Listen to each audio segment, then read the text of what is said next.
Mambo vipi kusini, mambo vipi nyanda za juu kusini, kuanzia Makambako, Iringa, Mbeya, Njombe, Sumbawanga, Tunduma. Nataka niwaalike kwenye tukio moja la usiku wa piskali. Yaani hili tukio lina watoto wazuri ambao wewe hujaiona. Basi kama hujaiona Malaika njoo usiku wa piskali, nafanyika hapa White House Uyole.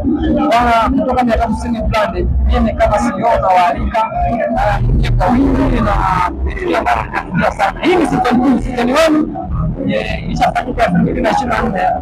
2025 yailishwa kutokana na mambo haya kwa sawa. Sasa tutafanya kwa sababu hata return hapa Uyole White House. So mimi nawakaribisha sana nikiwakilisha kutoka Kingdom Home TV. Mimi ni CEO wa 360 brand. Asante, Mungu awabariki sana.